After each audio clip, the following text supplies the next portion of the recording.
and welcome to the AEW Dynamite review. We are the Dudley Boys of WhatCulture. I'm Adam Wilbourn, joined by Michael Hamflett, Michael Sidgwick, here to review everything that happened on last night's episode of AEW Dynamite. But before we get into it, if you're a fan of this sort of thing, make sure you subscribe to WhatCulture Wrestling on Apple Podcasts, Spotify, Amazon Music, and YouTube, where we do daily wrestling podcasts where we not only review AEW Dynamite, but also AEW Collision, Raw, SmackDown, the show formerly known as NXT 2.0. Oh! Pay-per-views, premium live events. We have interviews, roundtable discussions, and a roundup of the week complete with a bloody good quiz, of course, on WrestleCulture. As I said it, though, joined by Hamflett and Sidgwick to review last night's Dynamite, the go-home show, ahead of Winter is Coming. Oh, sorry. Yeah. Ooh, winter is coming. Yeah, thank you. Where are your manners? Where are your manners? Here's where we're going to be. Here's where I am now, and here is where we are going to be, or at least I'm going to be until the end of 2026. 26? The end of 2025. Okay. C2, good to goated. Yep. Mm-hmm. Everything else could not give a single solitary some of which actively pisses me off, and we're going to get there imminently. It's like you speeding around the corners to like imminent street. Just honestly, there's something on this show, and I think you know what it is, and you know what's coming soon. That just actively pissed me off. Me too. Same. Thought of you immediately when it happened. Yeah. Instead, I had a moment in there, like passing to make coffee this morning, but it was just so much at the front of my mind. What was that about, Sis? Please tell me you agree. Yep. Really cross, actually. Yep. Should we get into it then? Yeah. Any of your thoughts? Broadly agree. C2's like, I think there's a lot to be excited about with C2, genuinely. Yeah. Like, there's a lot of like fantasy booking I'm doing and permutation stuff, and that's without knowing the fixtures still. Really enjoying it. In case I forget when I go match by match, because I want to talk generally about how these matches played out sort of like in concert. I love how they're taking different approaches to each match. It doesn't just feel like this sort of empty banger fest to get people back on side after a poorly received post All-In Tex-ass run. I am really enjoying looking out for moves that were previously effective in the first round matches that went to the well once too often, informing several great near falls across the entire night. I love the storytelling. I just feel like the wrestlers involved are taking this as a huge opportunity to do something pretty awesome.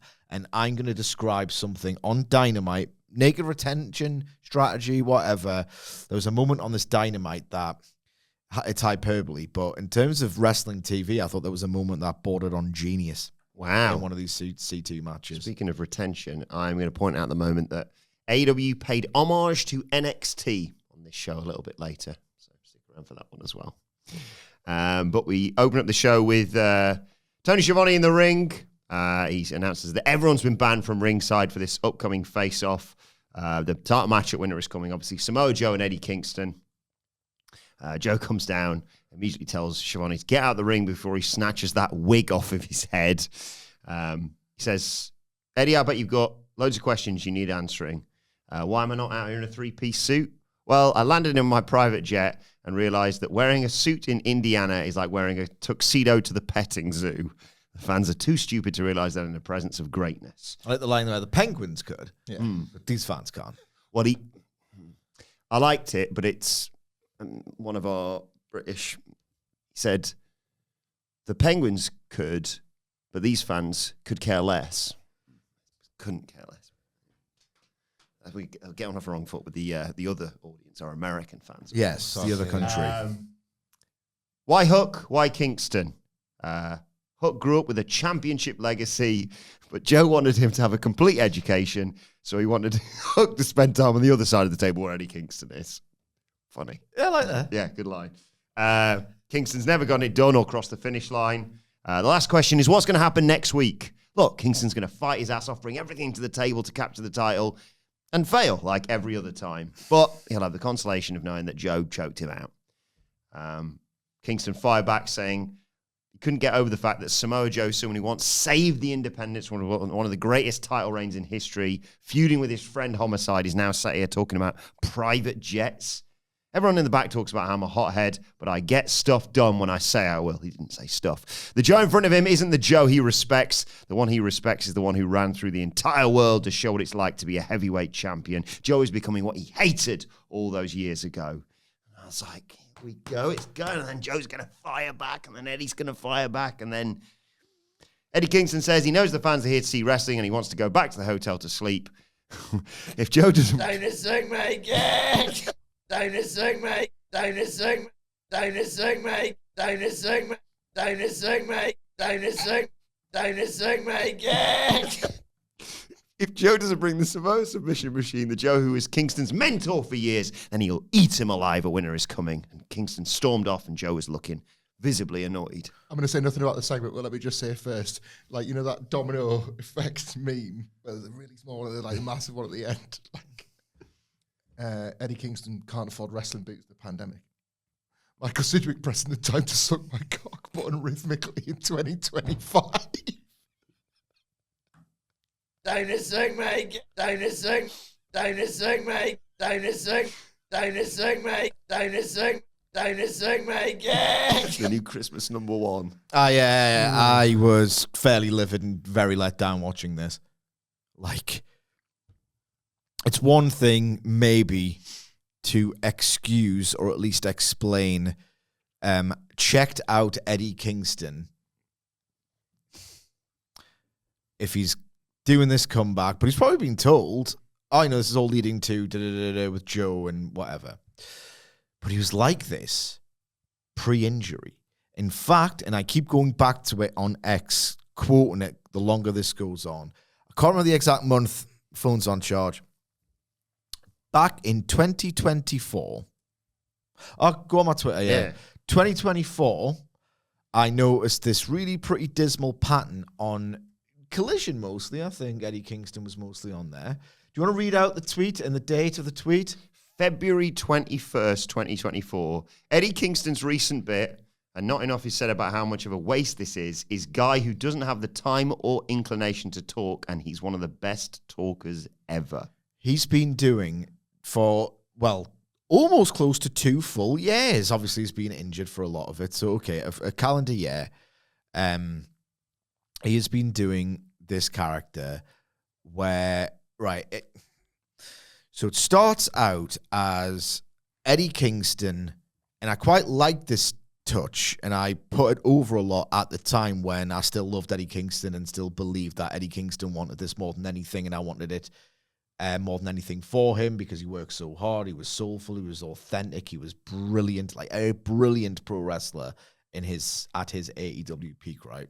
So it starts off when I thought this is quite clever, in order to really put across Eddie Kingston is too authentic to kind of live in this heightened TV world where it's very produced and he gets a minute to talk or whatever, like where he would sort of play with the idea of he is in a TV show and he kind of hates it. And he would say like, I've got to do an outline because it's TV. And it would just basically add just an extra shade to the character of, oh God, I'm too real for this, right? And so, oh God, here's my outline, whatever. And then, for whatever reason, they kept hammering this aspect of his character of, oh God, I hate talking on TV, or I hate doing TV promos, or I hate promoting my matches on TV because, oh God, come on, cameraman, we've got to do this fake crap. And it's just morphed. You know when it's like that, why do we do this thing? And things just get normalized. It happened in WWE constantly where the biggest example was, oh, Austin McMahon worked, so let's have, I don't know, the Authority have a feud with clear office favorite pushed project next Cena Roman Reigns. What? Yes. They were sick of literal only draw in a generation John Cena. Yeah. They were bloody sick of him drawing the only person that could actually sell tickets. Right. So just things in wrestling just happen and get normalized, and it happens in life. Like, I mean, not for me, I like it, but the 9-to-5 working week, and people have said, well, do we need Friday? Really? Yeah. These things just happen, even though they kind of make no sense. It's just a phenomenon of life. So what's happened now is that this is all morphed into Eddie Kingston. Like, he could be one of the best talkers ever. He is, without a doubt, one of the best talkers of the 21st century, I think that's fair to say, has now found, cultivated, or has been burdened with this persona of guy who doesn't want to talk, who can't be asked with talking. And it's one thing where it's either just doing it on these pre-tapes, where you can't be asked because it feels a little bit like, oh God, it's this TV crap, my obligation. I'm a wrestler, I'm a brawler, man. I come here to fight. I don't want to do these 1 minute things. I don't like that. And That's the official name of the kickoff show or whatever it is. Yeah. So it started off as, all right, okay, well, that's good because Eddie Kingston's too real for this. Then it's like, well, why does he keep doing this? Maybe it will all change when he's with his people and he's got a live mic in his hand. And that's what sort of fuels this trash talk, this brilliant, like, candid, trash-talking dude who spent his entire life perfecting the art of the pro wrestling promo, right? Gets in front of an audience here and he's still doing it. I was completely baffled. I thought, all right, okay. And again, one of those wrestling things is do something bad for a long time in this sort of meta way and then make it good. And it feels much better because what preceded it was so bad. Like the Death Riders will do heat. And there's become so much heat that the glimpse of catharsis, like Hangman coming in to save the day, suddenly just transforms it and it becomes brilliant. And you kind of have to forget the lived-in experience of how bad the Death Riders was because the means justify the ends. I truly thought this was going to be one of those occasions where it's like, it's a pretty lazy and weird way around, but they are going to give you the Eddie Kingston promo, and Eddie Kingston is going to give you the Eddie Kingston promo. Oh, he's finally got a motivation to talk and promote and whatever. This dude feels completely checked out. And there's only two possibilities here if you apply Occam's razor to this. Eddie Kingston is either checked out or he's not good anymore. And he's completely lost sight of what was so great about Eddie Kingston. Because this is crap and there's only two explanations behind it. I've seen a lot of talk about people being let down or wasn't as good as they thought. I thought this was actively crap if you measure it against the standard of what Eddie Kingston can bring. This was, and I don't think, right, that it's an unfair comparison to compare this to the CM Punk Eddie Kingston. Things aren't the same. AEW in 2021, I've described it as the best possible version of an impossible pipe dream. Oh, this major arena competition, and it's the best wrestling I might have ever seen. You're not going to get that vibe in a 2025 Dynamite. Okay, I get that. However, Samoa Joe is meant to be the real, isn't he? Samoa Joe is meant to be one of the wrestling gods that only the ball knowers respect. And was he even that good here? He was damaged by comparison to that segment too. In this, I think so. It wasn't just Kingston that was damaged by the comparison. Samoa Joe, for all the talk of it, I thought Joe was incredible at the time as well. He has, I don't want to say he's coasted off that reputation, but that does a lot of heavy lifting when people talk about Samoa Joe. In contrast to Eddie Kingston, Samoa Joe has just readily embraced the idea of being a TV character. He's quite, I've said the word before, he's quite arch in his delivery and he's playing a gimmick of this sort of like suited champion and all the rest of it. Sometimes I feel like it can be a little bit polished and synthetic for me personally. But I don't think he wasn't close to CM Punk here. And maybe it's an unflattering comparison or an unfair one rather because there was that talk of, oh God, like sanctimonious prick.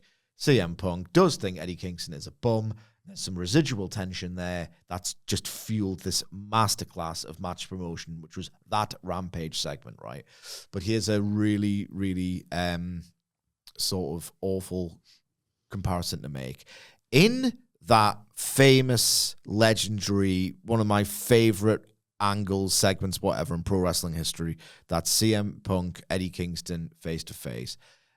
Eddie Kingston is dialed in. He's operating on this incredible level of someone who is genuinely plagued by like mental health issues and anger management and all the rest of it, where he understands this range of emotions because he's endured them every single day of his life, where when you start to get a little bit angry, you get sarcastic. I do this. Oh, great. He's so sarcastic and he's playing the violin and he's emoting like he's being sarcastic, and that's the tell of he's going to erupt. And then he erupts and it reaches a point where this man is so pissed off with CM Punk, so defiant towards CM Punk, so completely out of his mind with emotion that he opens his mouth, the tongue goes down there, his eyes are like about to burst out of his skull because he wants to eat CM Punk's head. That's the facial expression. I'm getting goosebumps thinking about it. It's one of the best things I've ever seen in my life. So that's why he opens his mouth in 2021. In 2025, this dude opens his mouth because he's yawning because he wants to go back to the hotel room and get some sleep. What are we doing here? I need to go, what? Yeah. What are you doing? It tripped over into being obnoxious, that specific example as well. They could have wrapped this up and we'd have been sitting here going, what a disappointment, what a crushing disappointment. But that, taking that, the point you made about almost like the character trait of the guy that hates the artifice of it all, taking that to an extreme and making this an anti-promo because it worked against the thing it was trying to do. Exactly, sell the fight next week. That is when you've jumped the shark. When that is definitionally this character jumping the shark because it is serving the opposite of its purpose at this point. And I don't believe for 1 second if there's a let it play out crowd out there of, Kingston needs to fail again and then use that failure as motivation to lock back in and whatever, and this is all part of a big, elaborate, long-term saga. You could get to that without him feeling like checked out. Like, I don't want to watch this match anymore, and I'm serious. I know the result. I have doubts over whether Eddie Kingston's motivated to make it the best thing possible because of what he tells me on the television show. Like, I know for a fact they didn't give me the 1% of doubt, and if anyone can do that on literally any given night before 2024, it was Eddie Kingston. He just feels completely checked out. It was borderline unprofessional, this, for me. Because if he was a professional, he would have sold the hell out of this fight as best he could, and I know this wasn't his best. So this is definitionally unprofessional on at least one level. And yes, there's a scale of unprofessional conduct in professional wrestling, and obviously this is at the very, very, very low. But it was still like, well, what am I doing with you then? Well, why am I investing in your character? And away from Eddie Kingston's abject, like pretty unacceptable, below par individual performance here, how many times can you tell the story with Eddie Kingston? The dude won the Ring of Honor World title, okay, and I'm being told by Samoa Joe on the same broadcast that is quite heavily promoting the Ring of Honor pay-per-view on Friday, and I'm told by Joe on the exact same broadcast that they are Ring of Honor. In fact, it was noticeably heavy on Ring of Honor promotion, I thought. Yeah. You never win the big one. You feel like you always do. He was the Ring of Honor World Champion. I guess I'll buy the pay-per-view then. What? Did he win the first C2? He won the C2. Yeah, the first, Continental. What? And the C2's ongoing. C2 season, yeah. You're burying the ongoing C2, which I meant to be investing in, because obviously it doesn't matter, because it doesn't matter that Eddie Kingston won it. And Eddie Kingston it's fine for Joe to say this. Yeah. Right? Yeah. Eddie Kingston You could use that sarcasm, but I guess I never won the I guess I never won the Ring of Honor World title then, that you did. Yeah. Well, that's when you get to level 2 and 3 of the promo that didn't exist. That's I was waiting for all of us were. Surely you're thinking, right, okay, now you peel back and you peel back and you peel back, and they never got there. So they just... Eddie Kingston... Maybe he only had a certain check-in time, and he was like, well, I've got to... Could and should have... Like, when Samoa Joe went, you've not done anything, you feel like you always do, he could and should have walked up to Samoa Joe at that exact moment and said, in about 10 minutes' time, Kazuchika Okada and Pac are going to wrestle in this C2, and they're going to, they've been training in the gym for it. They've been doing X, Y, Z to try and win this, and it's going to be incredible. And he could put over the C2 and say, I did that exact same goddamn thing. Who the fuck are you to tell me that I haven't won anything in my life? This thing that I won, this tradition that we are carrying now annually, I won that. How dare you say that doesn't mean anything when this entire show is built around it? Champion, you're self-involved. And they could have went it different. Instead, they kind of bury the C2 indirectly by saying that Eddie Kingston fails again, which itself, not only is it completely, rote at this point, it doesn't make sense now, Mo. It's the thing they've been saying about Eddie Kingston for ages, and they've been saying it for so long that actually he's had two pretty good career accomplishments. I'd put the C2 winning that way ahead of what is now becoming the Ring of Honor World title. This isn't Moxley saying he can't bring the belt home, is it? This is not that at all. He's taken belts home. He's done it. He's shown his mother that he won once. You know, like the. So do I care about Ring of Honor or not? I mean, here's the answer. No, not at all, not remotely, which it didn't exist, actually. I felt that way since 2021. However, FTR Briscoe's was great. It was worth it for that alone.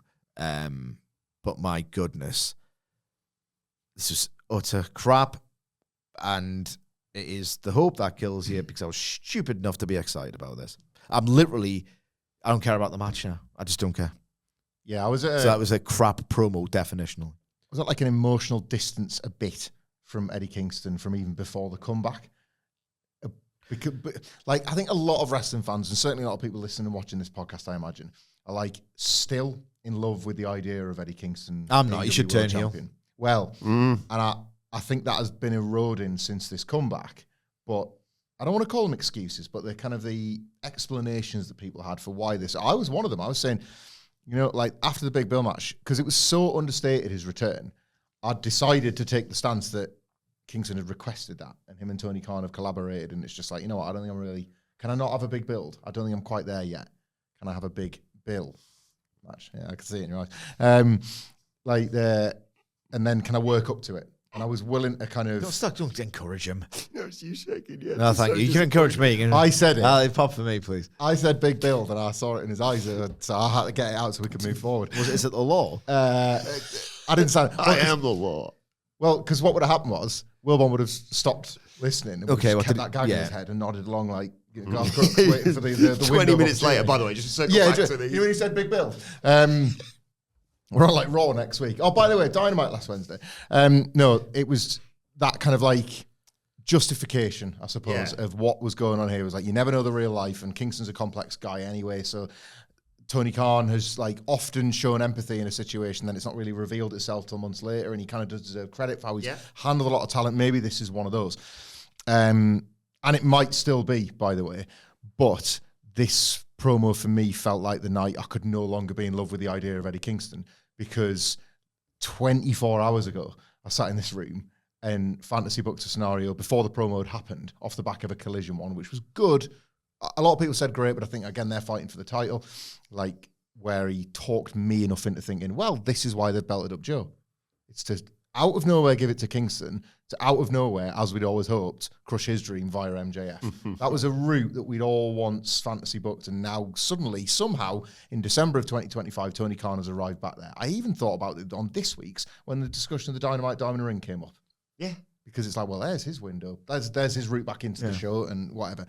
But by this point and by this promo, for all the reasons we've kind of discussed, I keep saying promo. It wasn't a promo because it had the opposite effect. Yeah. I've gone from having all of that in my head yesterday to now thinking, so Kingston's is Kane. Eddie Kingston. Yeah, like, I like that. Thank you. Like, it's just sad, really, that's what you're left thinking when Samoa Joe, Eddie Kingston could have been and might still be. Look, sitting here next week, we were wrong, it was great, whatever. Maybe even Kingston wins a belt. But this was the opposite way to get you into the mindset for it. And it's Eddie Kingston. You said it, I think we've all said it separately and together this morning. This looked set for, they've said the first words, like the game of tennis. Like, return fire, return. Oh, no, it's 2 shots. Like, and everyone leaves the court. Yeah, literally, because I missed a lot of this, obviously, not being here last week. And then, very, very, very quick. Sacred tangent. The only thing I could think of was me watching this was that, remember the Roy Hodgson like Euros gif where he's like, That was me watching this. I was like, here it goes. Yeah. On with this show. I'm going to say one more thing on this before we move on. I've just got one more thing to say about it. If I'm Tony Khan and I'm watching this, actually, I've got 2 more things. It wasn't just I need to go and get some sleep. We'll get some great wrestling. Oh, I won the C2, by the way. Words, not actions. He said, I could eat you alive, and you didn't believe it. Nah. And he tried to eat CM Punk alive. That's the difference, isn't it, between telling and showing. I didn't believe a single word he said here. Not just his threat to beat Samoa Joe, but like even when he's talking about like when he saved the independence and that great Ring of Honor title reign, I just thought, do you still care about this? You're not convincing me. And you're Eddie Kingston. How has this happened? So the last thing I want to say, you can add more to it if you want, is if I'm Tony Khan and I'm watching this, my first thought is, it's great. But if I'm being honest with myself, if I'm truly being honest with myself, Duality of Tony Khan. yeah. If I'm being honest with myself, I'm thinking Tony this. Khan is John that says it's great has another Tony Khan. Sure about that, Tony? One of them's got no devil. There's just two angels, two great angels. Yeah. Great. Okay, so it's great. If I'm Tony Khan and I'm being honest with myself and I'm watching this, I'm thinking, right, the dream of Eddie Kingston, babyface, it's dead. It's dead. Yeah.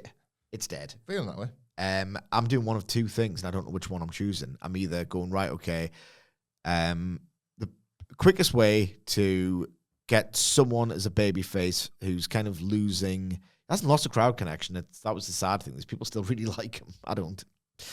The character. Yeah. But when it's obviously not what it was, turn them heel and then he can go back again.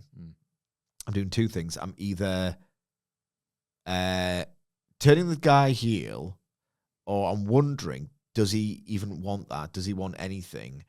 Do I not have, and I hate the word, wrestlers love it, I hate it.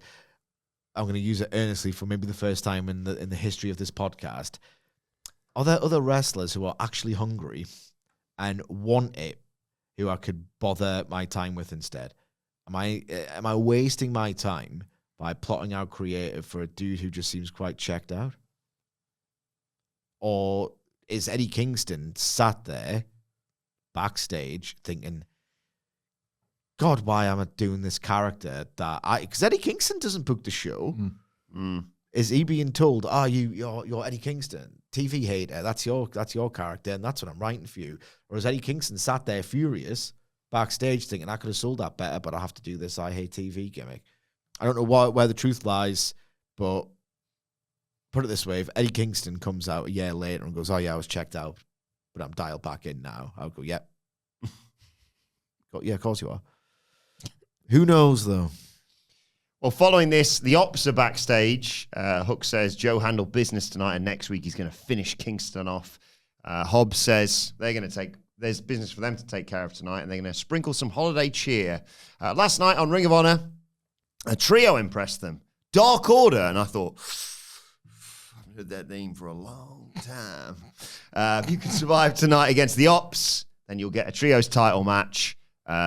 Hook says, we know that you're Hangman Page's good friends, so we're going to have some fun out there tonight. He calls it light work. Can we skip ahead to the interaction between Hangman Page and his good friends, the Dark Order, later in the broadcast, please? Absolutely. So, where are we? Hang on. Face. There was a video package on Stat and Hater and Triangle of Madness, and then Dark Order's walking backstage. Evil Uno says this is a long time coming. If they win tonight, they get a title shot. And then in walks Hangman Page, paying homage to WWE Speed Champion Jasper Troy by wearing chains around his neck. He's such an arsehole. Pots and Pans Man Page. Indeed. He marches by them.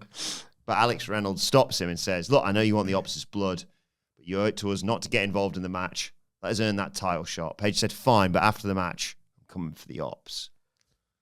The Opps suck, man. First of all, the Opps suck. So bad. So bad. Which sucks because Powerhouse Hobbs was my favourite wrestler 3 weeks ago. So how's that happened? Probably belt him up. I hate him. Yeah. Out of the Fave 5, you go. I think at this point, the three of us here, and that handsome bastard in the producer's chair, are, at a minimum, really, really good mates. At a minimum, really good, great friends, okay? Hangman Page and the Dark Order, according to Hook, are good buddies. And the Opps, as a result, have targeted the Dark Order because they want to get under Hangman Page's skin even more. Yeah. That's... Yeah. That was my read as well, That's a read. Hangman Page walks up to them, and he's basically treating his apparently good friends in the Dark Order, who he's had really sporadic but incredibly frosty interactions with for what feels like years at this point. I remember when he was like awesome, unhinged Hangman Page. There was the odd interaction where they were like, "You've changed, man," and things of that nature. But now he's kind of changing back again. But then he redeemed himself. That would have been a nice moment with the Dark Order where they went, "Oh, what happened there? What the f*** is going on?" Is what I'm trying to say. Oh, they're not mates. Hangman Page looks at them like it is May 2022, and they are Philip CM Punk Brooks. I'm gonna f***ing kill you, Dark Order. Do you understand? What friends interact like this? Do you know what I mean? Yeah. When was the last time they were friends? Yeah. Basically, I think I remember 2022, early 2022, and maybe my timeline or chronology's off, but it was like, well, you know, I'll team with you and stuff. Oh no, they teamed together in 2022, all out against Omega and Bucks. Yeah. So God knows, and I don't really care. That was probably it, though, wasn't it? I don't know. But all I know is that I was told by Hook, and by extension Tony Khan, because his booking has to make sense, does it not, that the Opps believe Hangman Page and the Dark Order are really good mates, and that's why they are like, oh, really impressed by, air quotes, really impressed by the Dark Order last night. Let's give them a little eliminator or look in to the title picture. But the idea is they don't think the Dark Order are good. They just want to piss off Hangman Page and beat up his mates. Hangman Page walks up to these dudes like he could not care less about them, actively hates them. It's not like, hey, Dark Order, how's it going, guys? Beers after the show? Let's go bowling, you know? Let's crush some beers after the show. But before we do that, guys, look, like, I know this is a big opportunity for you. Well, I'm glad you brought that up, our good friend Adam Page. We know you want the Opps' ass. Can you do it after the match? Just because if we beat them, we don't want that to be tainted. This is a big opportunity for us. You're very good friends. Sure thing, Alex. Still on for Chili's after Dynamite? Hell yeah. Love it. Hey, see you after the show. What the f*** is going on? Am I out of line here? I was baffled. Is this double bad? Because everything you said is true. And maybe there's an episode of Being the Elite that I've missed. Were they trying to illustrate here that Hangman Page is like a friends guy, and by Joe manipulating Hook into like Swerve turning on Hangman, he's picked at Hangman's ultimate weakness, like you, the big tough strong cowboy, but you make friends too easy, and that's how I got Hook. That was how my brilliant Hook plan, that was largely irrelevant, got me the world title, because of my big Hook plan, because I knew your weakness, Hangman Page, and I'm seeing it again. Like, and now our next Opps evil plan, that also makes very little sense, is to like pick at some of your other friends, because it's your weakness, Hangman Page, it's your weakness.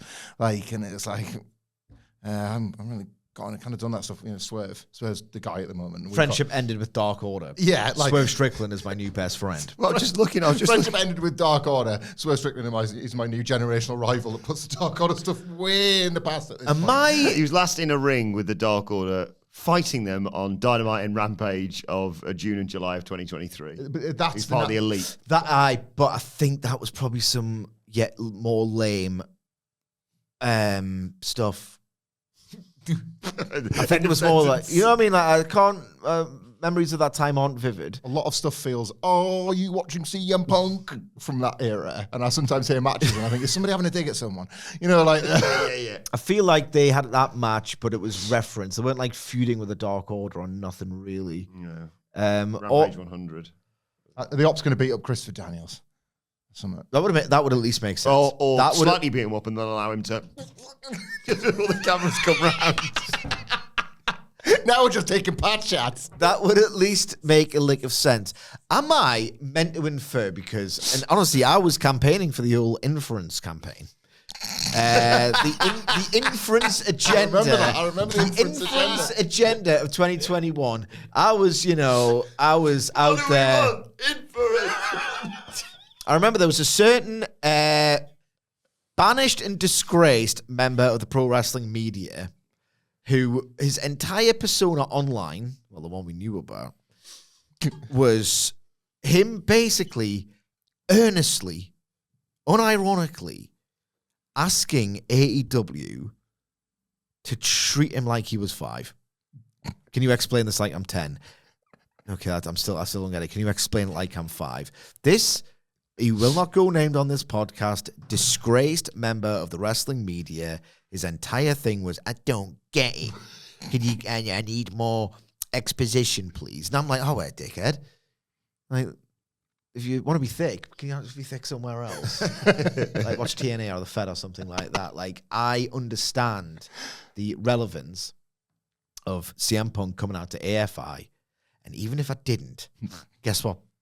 I could have inferred, oh, that's the old CM Punk. Not the PG Punk that MGF is talking about. The old CM Punk that that MJF has been asking for. And then this really sort of like complex, dramatic device. Be careful what you wish for. And guess what else? Excalibur said that was his anthem when he was in Ring of Honor, mate. Whoever this is, I'm just flipping it out. Where's he got that jacket? Yeah. That's not what he wears. So I understand because maybe I'm in my head too much, but there is a Pancakes Waffles crowd out there who are willing to misinterpret everything everyone says ever. I like inferring things. I do. But am I left to infer that between Hangman Page, like Evil Uno Tutton at Hangman Page, who's unhinged in like late 2023, early 2024, whenever that really was. God, you've changed. Not the Hangman Page we used to be friends with. Maybe I've missed an episode or two of Collision. Okay. But am I left to infer that, they just made friends off screen, but now that Hangman Page is unraveling again, it seems like that now that I was completely baffled by this.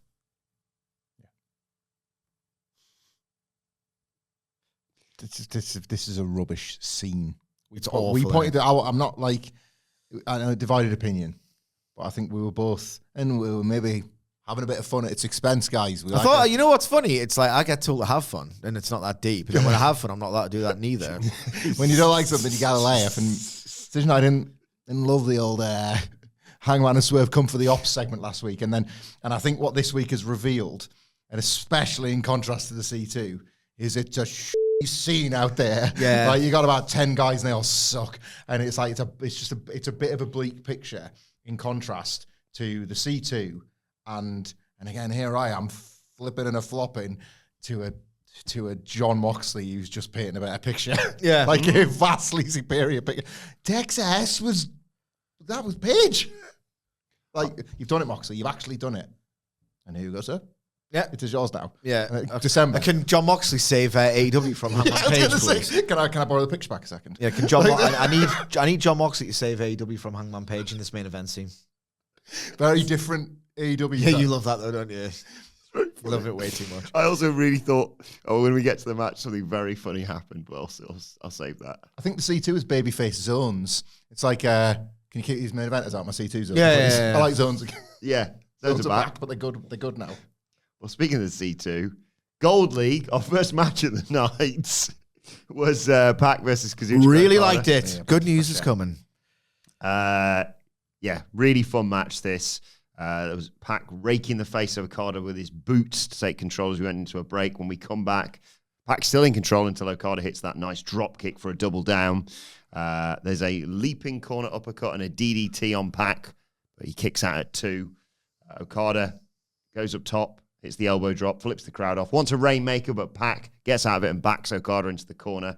Okada tries an air raid crash as Pac charges, but Pac escapes. Punt kicks Okada through the ropes and hits a slingshot cutter. Pac does the bit where he's bounced off all the ropes to build up for his lariat, but just gets hit with a beautiful drop kick by Okada. Pac, though, counters the Rainmaker into a pin the same way that Okada lost last week for a great 2 count, but Okada pops up. Cazadora. Yes, thank you. Okada pops up, runs into a boot. There's a bounce back German suplex and a deadlift German for a great 2 count as I think Don Callis put that over on commentary. Okada's still the best at it, isn't he? Pac takes too long to follow up, though, and gets hit with a sort of desperation tombstone from Okada. They're both down. Okada gets cut off on the top rope by a superplex by Pac, who puts in the brutalizer, but Okada counters into a roll-up for the flash 1, 2, 3. Am I right in thinking at the very finish, Pac did the rope run, lariat? It was earlier in the match, wasn't it? Was it? All right, okay, never mind. I really, really, really liked this match. Didn't love it, but it was unusual, something very different. Again, I am enjoying these heel versus heel dynamics in this C2. It just gives it a sporting flavor. It's like, well, this never happens. It probably should, but it can happen in this construct, so I really, really like that. I loved Pac's pie face to Okada when he tried to do the chest slap. Just like instantly, no, we're not doing that. So what I liked about this match is how, first of all, I loved how similar and different it was to Okada's first C2 in that they're telling stories and they're planting things for you to take notice of and then react to the way they tweak it in the matches to come, but also they are keeping these dynamics and the structures of the match different so that it doesn't feel too repetitive. So a bit of a challenge this for Okada, who many people think, he doesn't want to challenge, he just wants to do like half-speed Okada matches in the US now that he's probably past his physical prime. But he's been presented with two sort of mental challenges of, all right, not only do you have to do a heel versus heel match, which doesn't happen for a reason because it's really quite hard to do, 2 on the bounce for you, that's how you're going to start this tournament. So not only do you have to come up with an idea for one of these matches, which again, to reiterate, they rarely happen because in terms of pro wrestling psychology in the US, it just, well, what do you do? He's done it twice in a row. I think that's really impressive for a guy who gets accused by a lot of people of not caring or trying anymore. He's crafted 2 really impossible or like really difficult matches in as many weeks, so I think it needs to be put over for that. The first one, it's more fun. It's him and Fletcher. You missed it, and you're going to catch up with it shortly. Yeah. You see 2 Christmas catch-up. Indeed. So in the first match, Wilbourn, it's Fletcher versus Okada, and their way of approaching this sort of like flawed, difficult, all-heel dynamic is they're both going to stooge and cheat and do funny faces. So Okada basically pushes Rick Knox, and then he's like, no, I didn't do that. And he's got this incredible face. And Fletcher does the exact same thing 3 minutes later, and he's like, he's got this like incredible face. And then they are they're taking turns to stooge and to cheat. And then they realize, it's not really working. Oh, God, we're going to have to wrestle here. Okay, let's just do 3 complete whirlwind minutes and try. So you got stooging and then urgency. It was excellent. This one was, right, okay, well, Pac isn't a stooge. He isn't funny in any way, shape, or form. How can I do an all-heel match with him? It's like, right, we'll just each set each other traps. We'll do some nice evasive work. We'll try and stall. They were basically spent the entire match trying to lull each other into traps, rolling out the ring at the opportune time, trying to catch each other out. And I thought it was a really good strategic match. And I know people have complaints about how ever-present the Don Callis character is.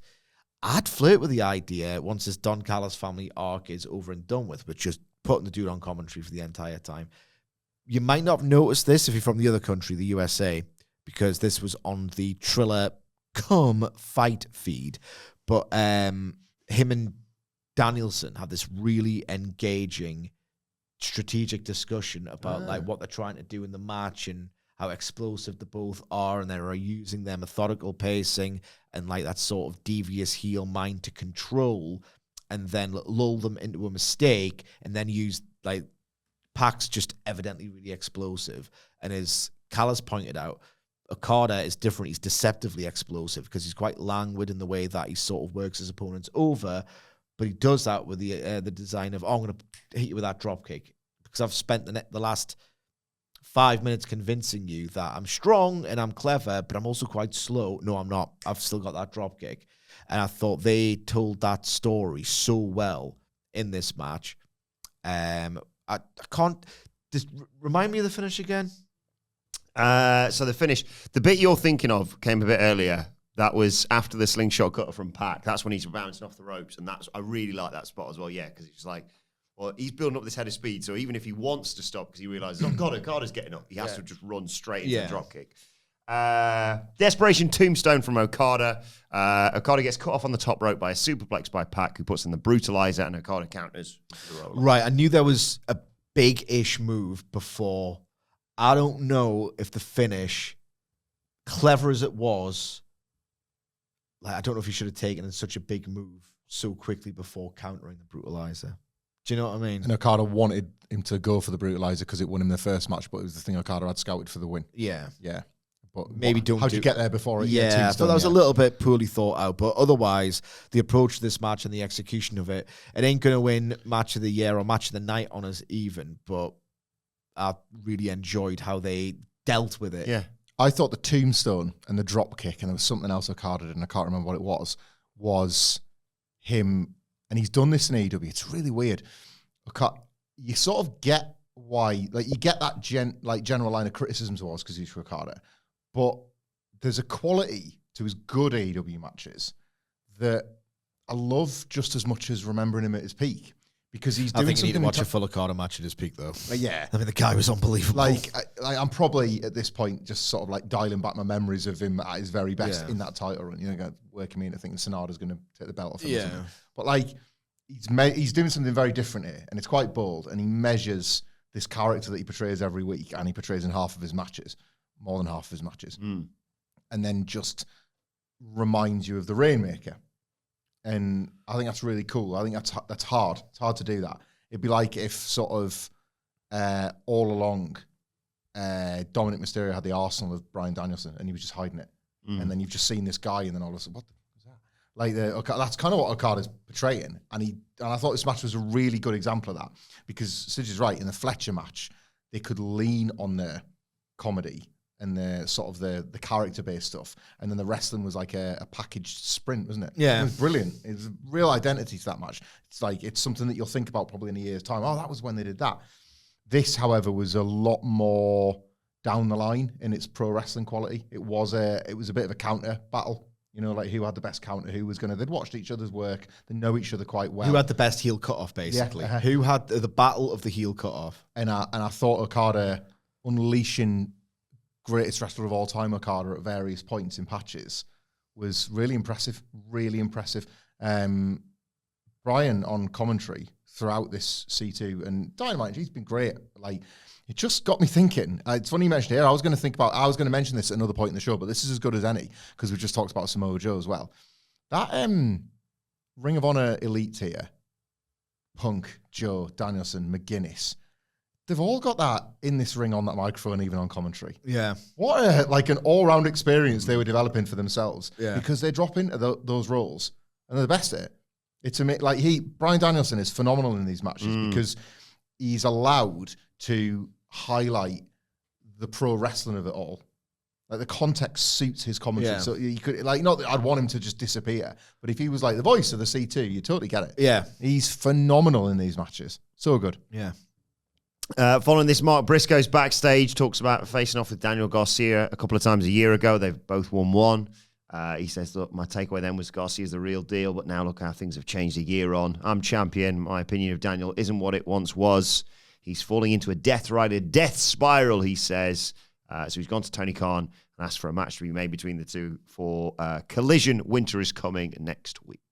Thought this was really good for how brief it was. Like, again, not to just pile on Eddie Kingston again and again and again, but like when you have such a contrast, it just brings into mind just like, this was nothing much. It was just a pre-tape, little obligatory feeling ones that AEW do too often.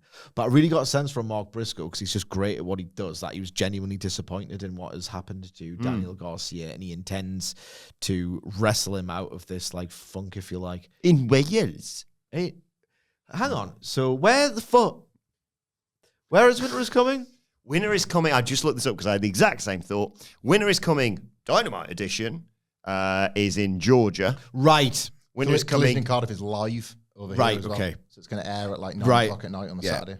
Okay. Ooh. It'll lean right into the Cena retirement if you're watching in the UK. What's that date? Saturday the 13th. Oh, God, I need something to take my mind off the Sunday. Stream. Oh, my God. I was thinking the exact same thing. I don't know. The only one in this room who's looking forward to that day. I don't know when I watch the senior retirement because I'm not going to want to be. I have to get an early away with the kids in the morning, so I don't know. I'm not going to want to be shattered from staying up late watching wrestling. But there's no chance I can just casually fit the John Cena retirement in when I'm a mess on the Sunday morning trying to be fine. I don't know how that's going to work. Collision I might watch. Time's kickoff. 2. It's in case you're unaware, it's his team versus their team. Northeast Derby. Going to take the Michael Sidgwick approach and put 20 quid on my rivals. Damn, quid's in this week. A double-chanced Spurs Newcastle and Liverpool Sunderland.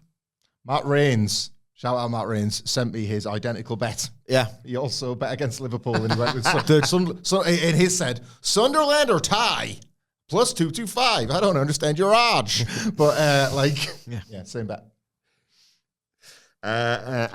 Don't gamble. You literally statistically never win. Never. I've won this week, but you never win, ever. I don't think you were in when we were talking about Conglomeration, Mark Briscoe, etc. I pitched that when John Moxley is out of the Death Riders, Roderick Strong slots in. Bit of teasing. A bit of teasing, because Briscoe's continued disappointment with Danny Garcia and still believing that he might be able to rescue him somehow from the Death Riders, while Roderick Strong has been... Not for me, I like them. has been ever more forthright with how much he hates this collision crap. Conglomeration crap. That was a Freudian slip. Sorry, yeah, conglomeration crap. Yeah, that was in and around this. There was the Ricochet thing, but I'll mention this now, seeing as you're talking about it. Yeah, there's the Conglomeration and Roderick Strong. Orange Cassidy versus Strong in the Blue League, of course, on Saturday. Retributionification is the word of the day, according to Mark Briscoe. Strong yells that he's not in the Conglomeration. He's going to beat Cassidy's ass and win the Continental Classic. But Cassidy told Briscoe... kind of hope he does. Yeah. Conglomeration rules. Not in the Classic, but he can beat Orange Cassidy's ass for me. I felt no chops, by the way. I felt as though it was interesting and worth paying attention to, that like Briscoe's attitude towards Daniel Garcia about like, Conglomeration thinks we can save some Death Riders, and then the potential Death Riders like, I hate the Conglomeration, I'm not a part of it. I thought those two things sat quite nicely with one another. I did like the no chops bit, because like they're meant to belt in Orange Cassidy's head. Oh, Strong's a bit grumpy, but he's not. He's part of the Conglomeration. He's adjacent to it. Does he do one for like the finish? And Orange is like, you bastard. No, you should do it like this whole match. Like, I want to see this dude's chest flayed. That's what I want to see. I like the bit where they said, "Yeah, come on, it's you two. You know, we all know each other. Come on, let's play fair." And then one of them goes, "I'm gonna break your back." What? No, I like that, because isn't it a big wrestler thing where like no one really likes taking a chop? I mean, you could have fooled me watching wrestling for the past 6 years, but like there's this thing of like, oh, it's a house show, dude. Don't give us that many. Yeah. Like Brett and Ric Flair famously, he's like, don't do it that often. I'm Ric Flair, bitch. Give him. You can do 3. Can I do 3, Brett? Yeah. Yes, yeah. Bret Hart. Yeah. And then like, didn't Punk say after a collision during the what you call it? What's that? I always forget the thing that he called Hangman Page. Peg warmer. Peg warmer. That's why they call him Hangman, because he's hanging off pegs and warming them because someone buys his merchandise. I'm pretty sure in that promo he's like, I'm hurt. I told House of Black no chops. Look what they did. So I was like, it would make sense for Orange Cassidy to say, oh, we're buddies, aren't we? Don't do chops in the match. We'll just do some scientific holds and whatnot. He's like, no, I hate you, and I hate this Conglomeration rubbish. I'll flay your chest, buddy. Like it. It's quite a journey for Roderick Strong, isn't it? From the guy that like shouts people's names and slow motion peanut butter sandwiches to actually thinking, this is crap. Yeah. I'm very excited to preview Roderick's next match on Dynamite. Yeah. I have to say. I'm excited to hear your thoughts. Yeah. In amongst all this, Ricochet and the Gates of Agony are backstage. Ricochet's had to put his phone on Do Not Disturb mode, isn't he? Because promoters are all ringing him up, wanting him to save their company. He's known for his charity work. So on Friday, he's going to go to Final Battle and defend the national title against Dalton Castle. Oh my God. Castle. I mean, I'm not buying the pay-per-view. If that happens on a Dynamite, oh my God. Previewing it and going, I know Dalton Castle's quite fun. Then when I'm reviewing it on Dynamite, I'm thinking, you know what, Dalton Castle is banter, and that was he's quite like sort of, he's deceptively good in the ring and whatnot, and I'm enjoying it, and I'm not paying money for that. I'm not subscribing to watch Ring of Honor on a club for that. Yeah. And then he said he's going to do an open challenge on Collision as well. With what? The title that he might lose on Friday. No. If you don't follow the demands, you get put down. So, Yeah. They're going to beat the boys. I've got a good feeling that Ring of Honor's probably Ricochet's probably winning on Friday. Just to call it a hunch. His final battle at the used to be gorgeous, now it's kind of grey. Hammerstein. I don't. Because it was last year, wasn't it? It was Jericho and Cardona. They're hitting the Hammerstein deep in December for late stage C2 stuff. It's Greater Columbus Convention Center in Columbus, Ohio. Okay, no, I'm thinking of At GalaxyCon. Sorry. It's a part of GalaxyCon. Oh, fold it. Or give it to somebody else. What? Ring of Honor? fold it. Well, just give it to somebody else. Shut the door, Tony. Give it to somebody else. Or Angels and Devils. I'd say, Great, need. Fold it. I think they need a new booker for 6 months in AEW, right? Like, I've said this before, but you should give Ring of Honor Giggsy till the end of the season. You should give Ring of Honor to someone who wants potentially, who's someone like is one of his advisors in whatever the booking team looks like now. Which I gather, given Tony Khan's I'm back in the weeds and I'll get loads of good pub and acclaim for the All In build, are we? Guess who is back in the weeds? You know, that kind of stuff. But maybe he's got like Will Washington stuff like that. Give it to Will Washington. That could be his exclusive job for 6 months. And do whatever you want with it. Good news is they've got a new belt they're introducing on that show as well. RH Women's Pure Oh, Championship. yeah. I'm fairly certain this tournament has been ongoing for months. It started in August. Yeah. And that's how many people started it? It started just before. 8. Yeah, 8. An 8-person And tournament. this semi-final still haven't happened. You know when 5-star What? when 5-Star Wrestling announced CM Punk for that 128-man world tournament? Like the Ring of Honor Women's Pure tournament started 2 weeks before that. Queen Aminata, Deonna Purrazzo, Billy Starks, Yuka Sakazaki. They're the semi-finalists, according to Wikipedia at least. Give it Queen Aminata. Give everything to Queen Aminata. We love her. No, give her more AEW TV time. Good point. Maybe her injuries held it all up. Maybe that's a good point. Speaking of injuries, we see footage of Darby Allin at the hospital following his C2 match with Kevin Knight last week. They're going to hopefully update us on his status on Collision. Hope he's all right. I know it could well be kayfabe because he's gone through a table and been hit by a baseball bat in recent weeks. But hope he's okay. If, depending on how it is, I've got 2 potential thoughts, right? If work, unconvincing work, 4 out of 10. Like, this dude has been nearly drowned, set on fire, like, takes the most ridiculous bumps all the time. And I love the match with Kevin Knight. If this is just 100% work of fiction, how's that hospitalized him after everything? Just say, oh, he's got, like, just do like the visual of him in a hospital bed. If it's a work, right? It's just so dramatic. You know, just say, oh, he's suffered like, you know, a potential broken metatarsal or something, you know? That's always my go-to injury because of the World Cup trauma. If a shoot, I don't know. Was he not in, what was the match? Was it either the Moxley one or another recent pay-per-view one where the pre-match vignette was like him in a hospital bed? It was the Pac one. Yeah, because he had the burn still but on. then, like, the hospital was made of slime or whatever it ends. It's Darby Allin vignette, innit? But, like, it ends in that wacky way and then he comes out. We've watched too much wrestling this year. Yeah, something like that. Yeah, it's always the gist with Darby Allin. It's something's made of slime. Like, and then he comes out, like... Oh, it's a Stranger Things parody. Yeah. Like, I thought it was a work using the shoot ideas of, you can mention it there, cumulative damage, which I quite like. Like the idea that finally Darby Allin's actions have consequences and this character can't continue the way he's going. I think that's quite, and like the fact that Darby Allin of all people has to withdraw from the C2, not necessarily because of one match or one small injury, but like you need to cop on, mate.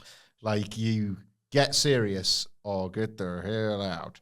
Like I just didn't need this. If it is a complete work, I just didn't need to see it in the hospital. Yeah. And if it's a shoot, I suppose you might as well, like, tell people that he's not going to be right. And Yeah. you know. I think, maybe showing that is like people will hopefully take it that it's not some sort of like, oh, he's going to appear next week. Yeah. Like we're showing you, like, it's not happening. Yeah. Cole Fletcher versus Kevin Knight, Gold League, C2 next. Nice bit of a scramble between the two of them early on. Fletcher stands tall and boots Knight in the face. And then Knight fights back and then mocks Fletcher's pose, basically. Knight escaped a powerbomb on the apron, turned it into a leaping kick and a slingshot lariat to the floor to take control as we go into a break. But as we come back, Fletcher's taken over until Knight hits a drop kick for a double down. Knight kips up for his leaping Hurricane Rana out the corner.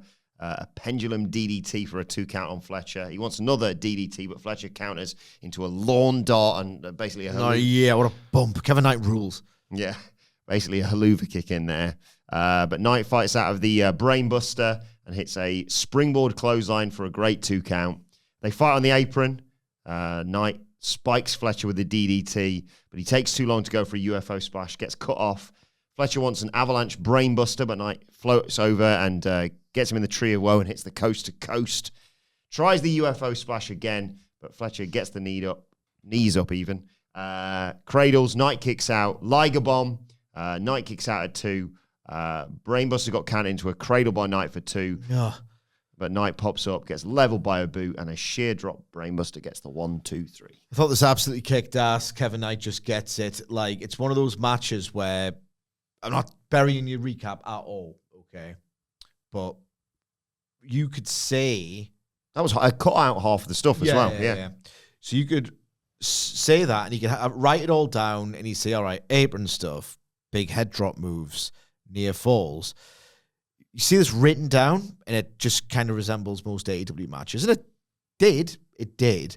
But Kevin Knight's big, sort of devastating splat bumps like the lawn dart, the urgency and hope with which he was just holding on to Fletcher's leg for that roll-up, like he just wrestled with a sense of just who wants it, I'll have some.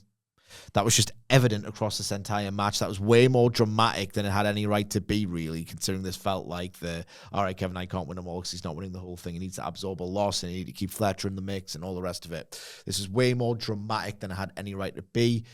Kevin Knight performed it as if he didn't know he was getting booked to lose. That was the magic of the match. The fans who were good, not great throughout the night, I would describe. It felt like they were at their hottest for the last 3 minutes of this. Tournaments are incredible. Tournaments are so great at creating drama, stakes, telling several different stories at once, elevating lots of new talent at once. Like Kevin Knight is coming out of this so far looking like a potential future world champion. And I really wasn't quite there before the C2 started. So what an unbelievable success it's been so far for him. Yeah, I always think about your line about not wanting to give that like former slate of bad faith grifters. Don't say something that makes them sound like they were right. Yeah. But like Kevin Knight's year, if you look at Jet Speed as well, but his year in totality, I think really sums up that idea of like, with even a slither of motivation, that's all it takes for a match that stands the chance of accidentally being just a match, becoming something so much more.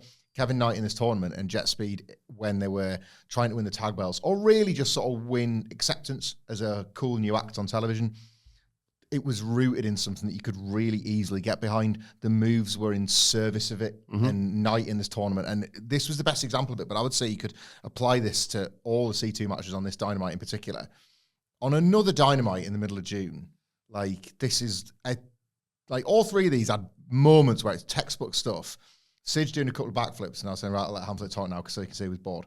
Like, all of them had little flashes of that. The narrative changes, all of it. The tournament hanging over all their heads. You apply the little individual story that the match is telling, but then you also use the tournament as the framework for that. It just makes all the difference. And Knight has really benefited as part of Jet Speed, and is now sort of reaping some additional benefits as a singles wrestler. Speedball almost doesn't need to, because I think he kind of grabbed the headlines within the tag team, and he'd already had a couple of singles matches that stood above Summer Nights, but it feels like that's good booking, because then you kind of celebrating the year they both had in different ways. And then when they kind of probably come back together as Jet Speed in the new year, they're both like benefiting. Like if Speedball goes on like a losing streak, for example, and like Knight's just, I mean, I had this pretty great tournament. You know, like that changes their dynamic a little bit as well, doesn't it? So following this made me laugh. Don Callis marches into the ring. He's like, I've got something to say about the Young Bucks. But first, let's hear from the man who's just been taken to his absolute limit by Kevin Knight. Carl Fletcher as Josh Alexander. Come down. Goes, I'll be honest, I'm not feeling too great after all that. And we go to break, then come back. And Don Callis says, look, you can forgive a lot, Young Bucks. Lying, cheating, killing someone. But not siding with Kenny Omega. He says, that was a cute line. Yeah. He saw the killing bit well. He kind of like shrugs his face at it like, killing people. He's got the Young Bucks money. He knows Omega won't finance them. So why don't you let your nuts drop and come and try and take it back? Like, AEW made such an absolutely enormous deal, as they should, to try and position themselves as baby faces, to entice talent to negotiate with them, and to just let it be known, this is another way that we're the baby faces, because WWE don't really pay as good as people might think. We do. I know the Young Bucks are on a fortune. I don't believe any of this. I was willing to go, it's funny that they're broke because it's entertaining, but it reaches a point. Yeah. And even if it reaches that a wasn't point. the Shawn case. Michaels working with JBL in it. You're like, yeah. You're all right. Yeah. He lost a lot of money in that. Anyway, not going to have time for this. I also thought as well, like that, like you say, A, what are we doing? Come on. It's kind of run its course here. B, oh no, when's the next big money multi-team match going to come along? It's next week or whatever. Like, there was one already on the show that you were on for the $1 million. Jesus. It's like, Tony Khan can't help himself. It reaches a point. Yeah. Anyway, but out come Matt and Nick Jackson. And Callis immediately bails. And they drop everyone with soup kicks. Hit Fletcher with a BTE trigger. He's just like, so I've only just got up after what happened. Matt grabs a bag, but before he can open it, Okada hits the ring, hits a Rainmaker. There's a face-off between Nick and Okada, who flips him off. The family all attack. Then Jurassic Express run down to make the save and clean house. They do the assisted rope walk moonsault from Jack Perry onto Alexander. Okada just kicks the dinosaur low. And Perry gets in a face-off with Okada, who flips him off. So Perry bites his finger. So out come more members of the family, El Clon and Mark Davis, who's got a great ass. They run the ring and attack. The numbers become too much. I thought it was hologram. I was thrown for a second. I was too busy laughing by how he slightly made the Tron look a bit weird or something. And El Clan is here. Did you see Dreammaker? I tweeted this, so the mega fans will forgive me for repeating myself. Tweeting like he was in The Only Way is Essex. No, I did see this actually, yeah. You don't, because you're not on Twitter. So he's doing, it was a backstage segment where they were like, it was Don Callis Family. Was this on Collision? I think where so. they were like, sort of, it's Thanksgiving. Let's talk about what we're thankful for. And Takeshita was like, I'm thankful for whatever. And I'm thankful that I get to, be part of the Don Callis family. And they're like, And Okada goes, I'm just thankful I don't have to tag with you anymore this week or whatever.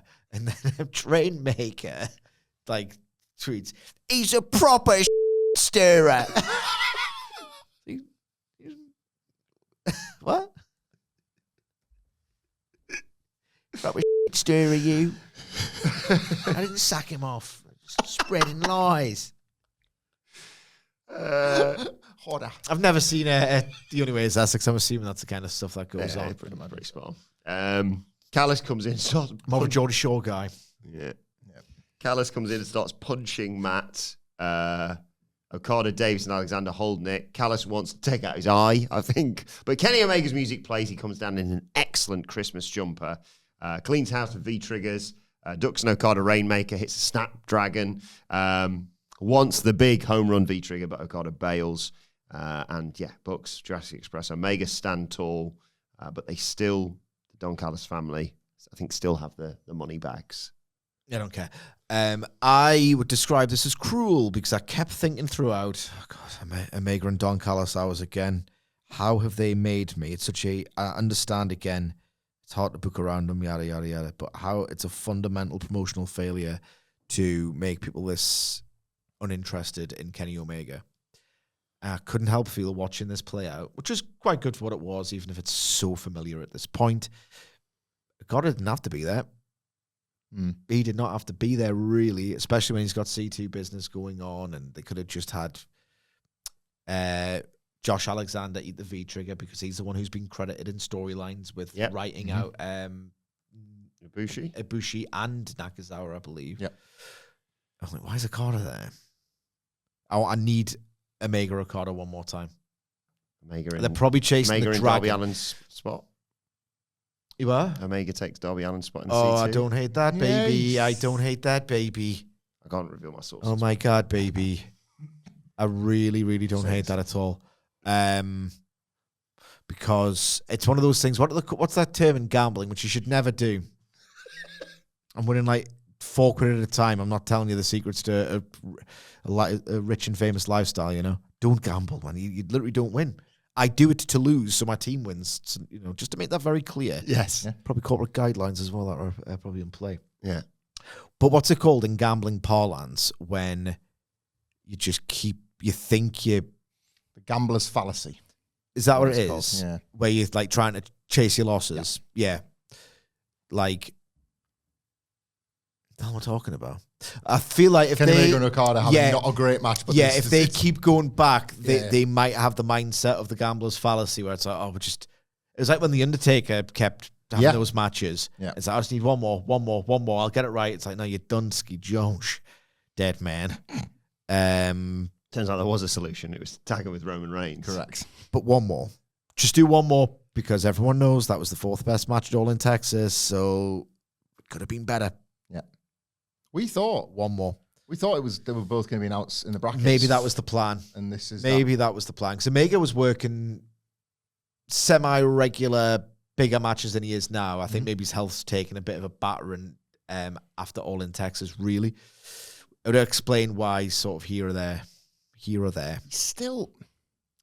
He's just not, and I flip-flop and I'll accept an I'm of this. He's just not a quite right weekly TV wrestler, is he, Omega? Even this, like, there's an aloofness to him that is, in so many contexts, really charming. And you welcome it because it's different in wrestling. It was something that really appealed about him all the way back when. He's like making his running, and you're a bit like, come on, mate. Like, there's no fire there. No. And it's by design, and it is who he is, and we know this at this point. But, like, as I said before, you can't plant him in these traditional TV segments because he's just not a great traditional TV guy. He has said the words when he's locked in a feud with Don Callis premised on a betrayal in 2023. It is 2026 next month. He has said that he's not interested in revenge. Cool. What are we doing? Anyway. I'm trying to do that. Math Calc and Frig. I've just forgotten, and now I'm excited because I've remembered the next and last Callis thing later on. Tony Khan being Mr. Defensive about specifics. Oh, yeah. Oh, my God. I forgot about that. And I was just looking there. So what they could...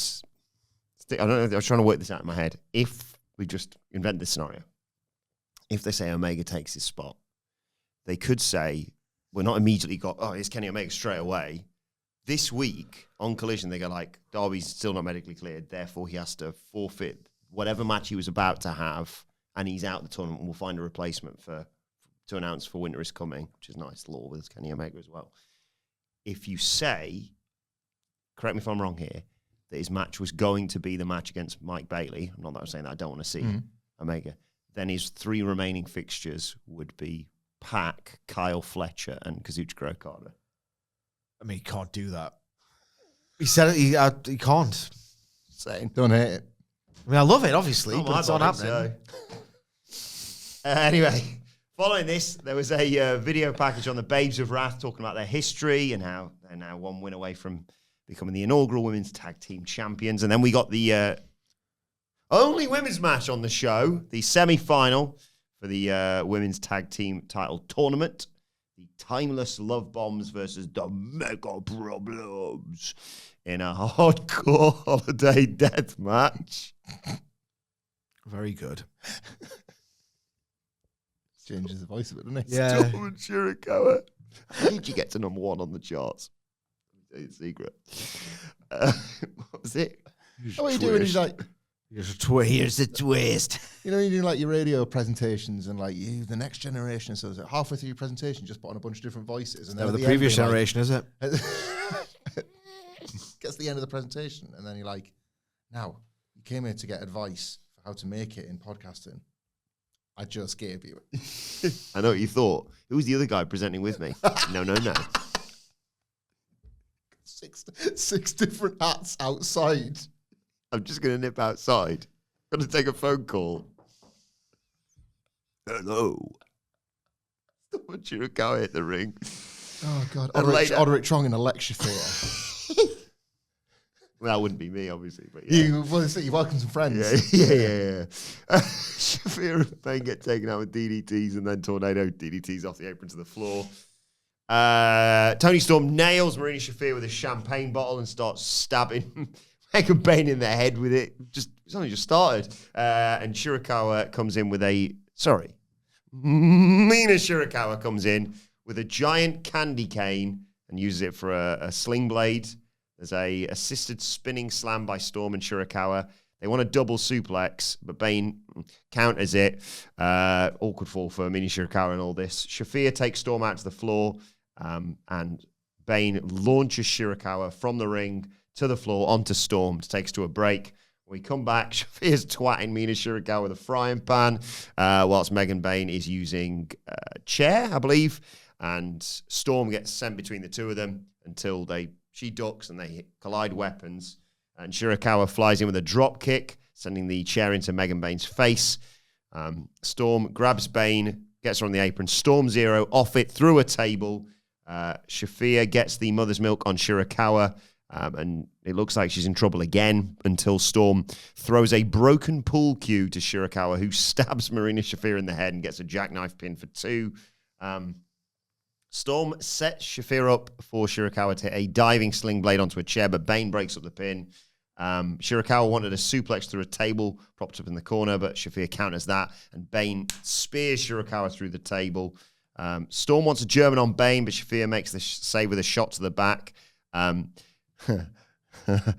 Bane, this is a funny visual. Bane wants the Fate's Descent into the mother's milk, so Marina Shafir is just there like a turtle on her back. Come on. But Storm escapes and gives Bane a Storm Zero into the midsection of Shafir, who understandably is like, bloody hell! That was good. And then all of a sudden, Oh my God. Santa's here! Santa Claus walks down to the ring. He's got a gift in his hand. Shafir's like, I wonder what that is. Takes the package, and it's a middle finger from Santa. That was good. Yeah. Because Santa's Luther. And Storm gets Shafir with a German. Luther gives Storm a shoe, which obviously she stabs Shafir in the head with. Big package, 1, 2, 3, and they advance to the final, which is next week. Had its moments, and I liked the finish. Mostly for me, this was neither nothing nor something. It was eerily quiet, this. Was that just me as well? No, it wasn't. It didn't feel like there was a single star on the ring, which is such a shame considering Shirakawa's got, the live show charisma. Tony Storm is, or 2 months ago, was the biggest star in the company. Megan Bane has been a well-protected sort of, new character. And Shafir has been one of my favorite wrestlers of the year, and a lot of people share that opinion. It felt like there wasn't a single star in the ring when this was unfolding. And here's the thing. I don't think this could have been two things, and it was neither. It could have been, and wasn't, a completely unhinged, quadruple juice, vile, hardcore death match, which was kind of what was as advertised. Death match, you should have just went hardcore match or something, because death match is a connotation and an expectation, and AEW didn't. So I think after 2 minutes of themed weapons and a bit of a knockabout, the fans were like, what? It's not a death match. And then they turned off. Maybe that's what's happened there. And nor was it such a bombastic, knowingly daft, we're using daft weapons. It's one of those matches. Let's milk everything for what it is and da-da-da-da-da.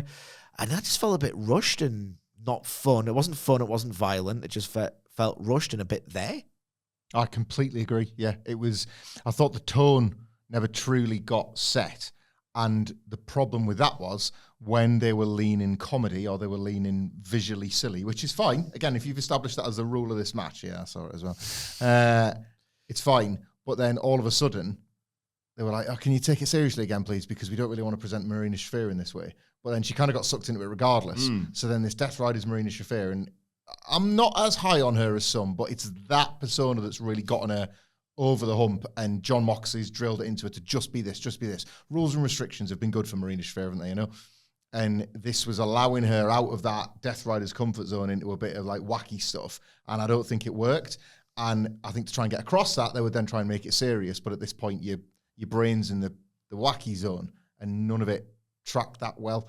I also have concerns about Toni Storm thinking she's doing right by people by dropping into the tag division or dropping into, like, if they win the belts, like, she's a big deal, and it means the belts are a big deal, which is noble, but I think it might be damaging her aura a little bit. But obviously, you know, great to see Santa there.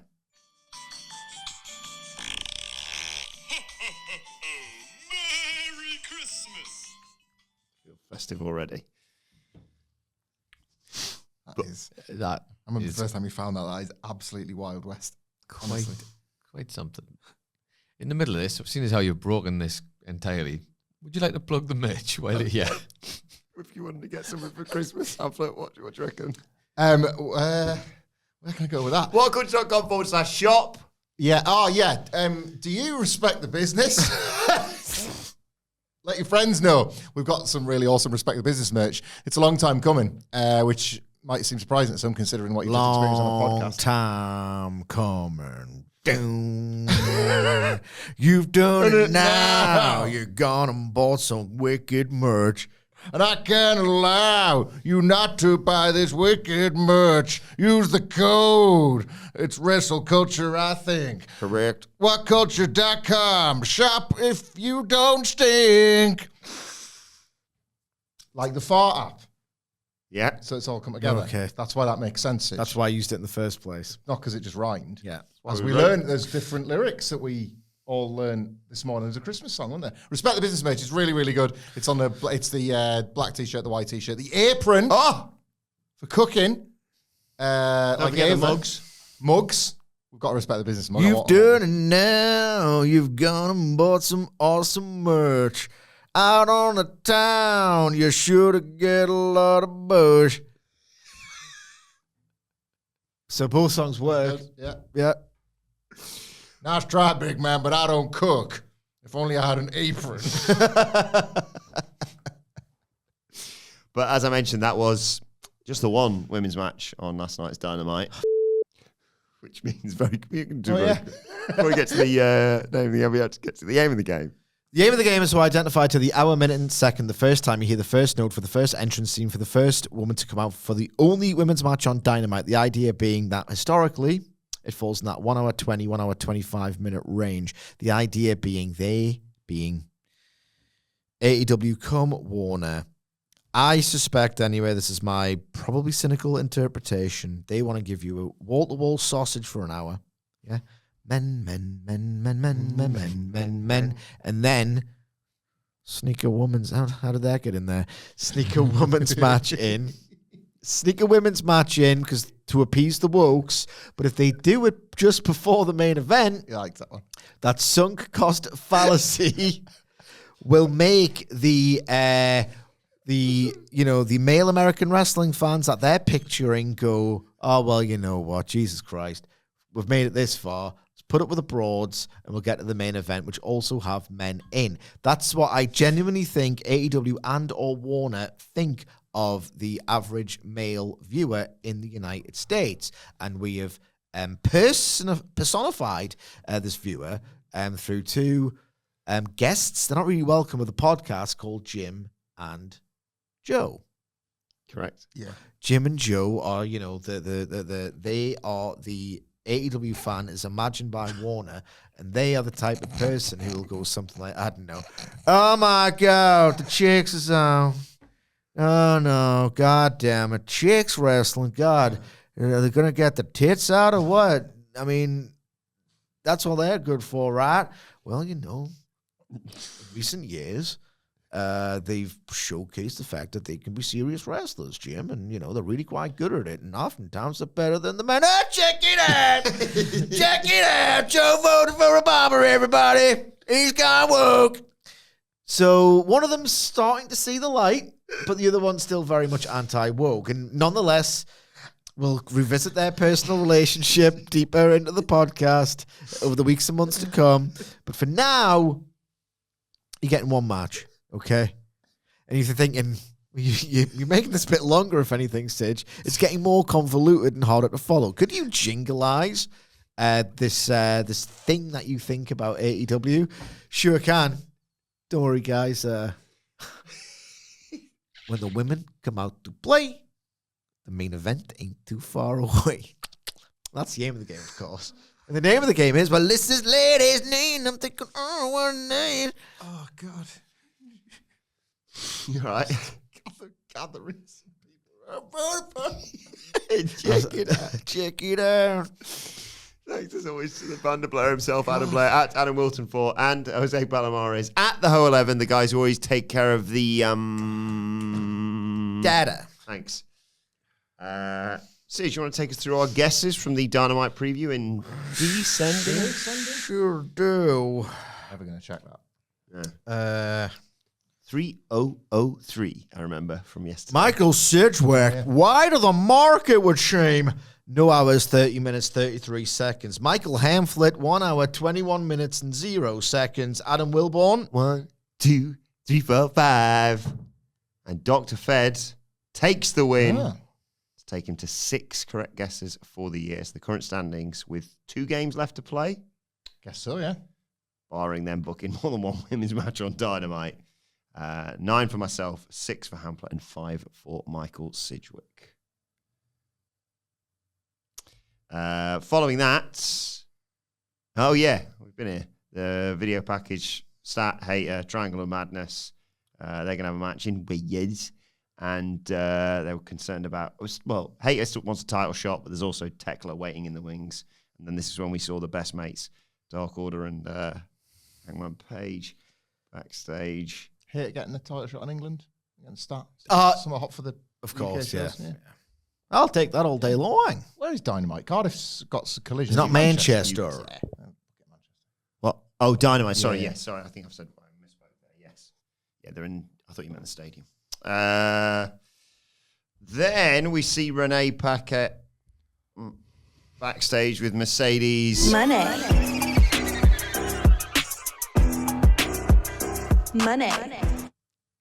Someone pop me in there, sorry. Renee gives a big intro to the person who she said we haven't seen since she was unsuccessful against Stat. And she's like, storms in.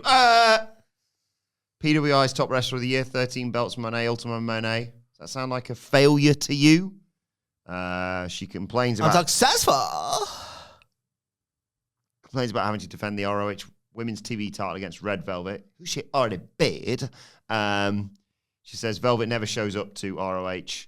But she's going to show up tomorrow before Final Battle. Nobody likes Ring of Honor, including the people that wrestle. It's a price to pay when you talk down to Moné. She doesn't show up. Her opponent that show up. Nobody likes it. Buy the pay-per-view. Honestly, It's insane. It's man. insane. Like, it's mad. It's mad. Kind of unprecedented in a way, but it is. It's so weird. It's a paradox because nobody cares, but because nobody cares, nobody cares.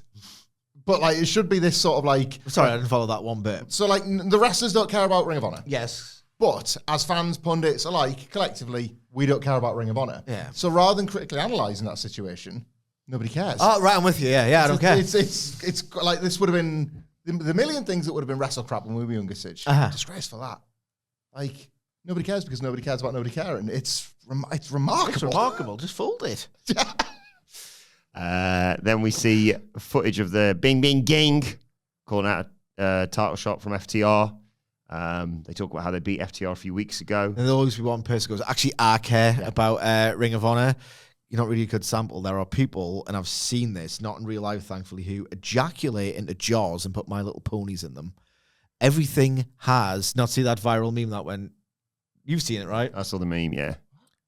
Someone likes everything, okay? There's one person who likes anything, okay? I don't care if it's like Ring of Honor. Any cum in a jar. I'm defending the cum in a jar pure title. Nobody gives a toss about his cum in a jar promotion. Excuse me. I've had a cum in a jar club I came in a subscription for jar months. not 2 hours ago. Some of us are grateful Tony Khan saved coming in jars. Yes. There's a rich legacy. Juice Robinson and Austin going to fight for Colton Gunn and Jay White, who are both home injured. And Stokely. I was coming in jars in armories around the East Coast back in the early 2000s when the Fed had a monopoly.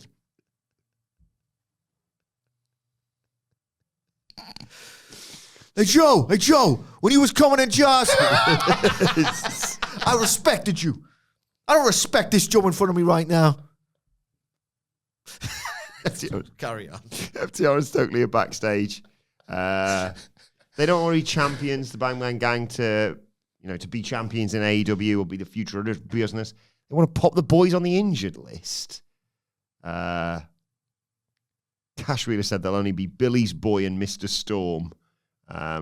And Dax talks about Juice Robinson, how he's more than a bag carrier now. Now he's this big dog. Austin will forever have a job thanks to his daddy. Put your hands on me again on Collision, see what happens. Top guys. Like this, continue to love FTR. Yeah. I think it's quite clever, the idea that, they're the number one contenders, but we got beat. That's an interesting way of justifying and building a title defense rather than just, won the belts, we're actually losers even though we're champions because you've just won an eliminator. I really like that, genuinely. But it is a bit get to the point. But a really cool way of doing a first-time predictable TV title defense. The code of coming in jars is that you shake hands before and after you've come in jars. Well, they could just come in a jar before the match. And after. That's the code of coming in jars. Yeah. That's how CIJ separated itself from WWE back in 2002. Indeed, yeah. The Opps versus Dark Order. The Opps attack before the bell and dominate, but John Silver fires off some kicks on Hook, but he hits a big throw. Reynolds wants to dive, gets cut off. Uno gets knocked off the top to the floor. The Opps stand tall as we go to a break. When we come back, Silver's been worked over during the break, but he gets the hot tag to Uno. Locomotion, corner splashes, and DDTs. Hobbs comes in, no-sells the chops, and steamrolls in with the world's most dangerous slam, this is the bit that made me laugh. The match is quite obviously coming to its conclusion. In record time for Dynamite. And Excalibur's like, don't forget, guys, we got the beautiful Diamond Ring Battle Royal coming up on Holiday Bash in 2 weeks. And Dynamite on 34th Street for Christmas. Maximum Carnage on January 14th. Oh, match is over. Match is over. I didn't notice. Hobbs hit a spinebuster on Uno as all this was going on. He was just like, I'm finished. That was it. Anything you want to say? In a hotter AEW, is that fun? You know what I mean? Is that like reminding you that it's supposed to be real? And Maybe. It reminded me a bit of like a UFC fight where they're like, this fight is brought to you by Medell. Oh my God, or whatever. Yeah, no, it's cute. Yeah. Match was a haste. These are people. Match is ass. They're completely dead. Tag division business. This they're not over, and it's like, why in the Street Profits? Yes, it's sad now. It's sad. I used to love the Dark Order. Genuinely loved them. I was just so impressed by them all getting back over in the first place. I loved it. It's like watching the Bushwhackers in '95 Fed this. Well, their best friend in '96, weren't they? With the kangaroo. Kangaroo. Yeah. Hungy, what's up? Don't know. But post-match, their best mate comes out. Why are you still here? Still doing his Jasper Troy. Got the chain on. Yeah. Hangman Page comes through the crowd. No, you're doing a bit, but that probably is your frame of reference. He beats him up with punches to Shibata and Hobbs. I have no idea where Hook's gone. Danielson just said he legged it, didn't he, basically? Shibata chop blocks the leg. Page gets held, but ducks, and Hobbs runs into his own partner. Jasper Troy or Bruiser Brody? Bruiser Brody, yeah. Did he ever win the WWE Speed Championship? He didn't, no.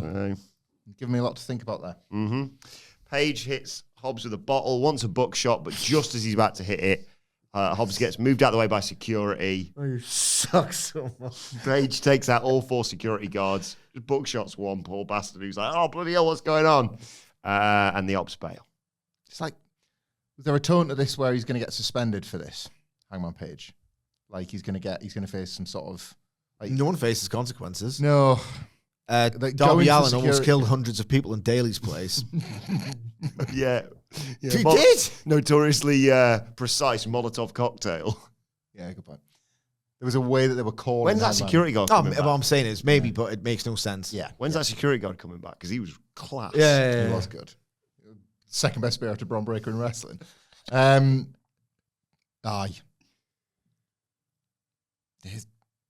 This. What was Tony Khan thinking? You know what? This pretty divisive main event scene angle needed to make it better. This is him thinking last week, dwelling on. Not everyone liked this, actually. That's strange. Dark Order will do that. Saved. What? Week 3, Hangman Page versus AR Fox. Yeah. Someone's got to fix it. You get the out there and you lose to that man. Fully baffed. Yeah. I'll mention the Page promo here, even though there was something else that I know you want to talk about between it. He's screaming that for 3 years he fought back to get back to the AEW World Championship, and the person who cost him the title is Hook. Full gear to Samoa Joe was the Opps' finest moment.